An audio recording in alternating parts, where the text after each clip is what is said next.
Lesson 30, how to make a multi-line style consisting of 3 lines with variable distance between lines. First, we need to make a new multi-line style, then use the shortcut key ML enter and draw the multi-line. The distance between the multi-line should be 50 and 20 as shown. Okay, to make a new multi-line style consisting of 3 lines with a distance of 50 and 20 between them. If I start drawing my multi-line now, it just may consist of 2 lines or 3 lines of consistent distance between them. Okay, let me give it a try and see. ML enter and I click.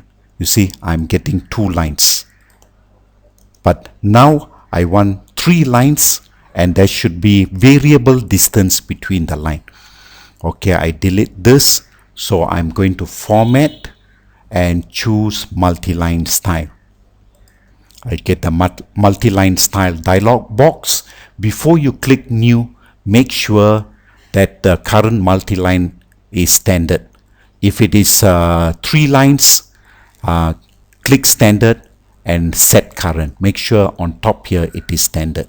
Now I can click the new button and the new style name, let's call it 3 lines variable, 3 LINES, and I click continue. Okay, so in this box we are in step 3. I have to click the add button. So the moment I click add, there's one more line added to me here. Okay, now the top line or the top element, I have to change the offset. I click on this and the offset can be changed here, and according to the notes it has to be 50. Then I click the lower element and it has to be -20. Okay, let me backspace this and put there 20. -20 or -20. That's all I need to do.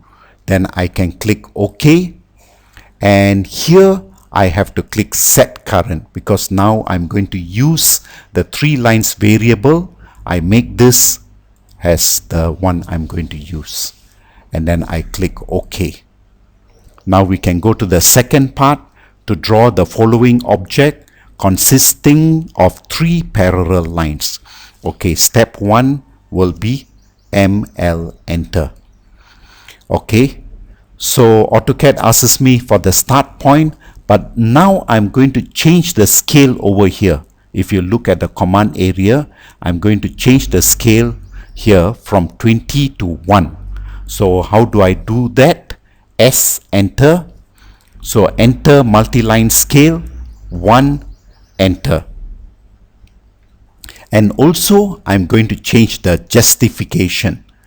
So here is justification, so I take J enter, and I'm going to take the justification as B enter. So B means bottom, since we want to start the drawing at the bottom. Step number 6, select a start point. Now I can take a start point over here. Okay, I get 3 lines. I use my scroll button to make it to scroll and make the screen a little smaller so that my drawing will fit inside, and I pan it a little bit to one side, and I need to type 500 enter. 500 enter. Okay, go upwards and 400 enter, and this side 500 enter and C enter. Okay, so that's how I get my box. Why don't you give it a try?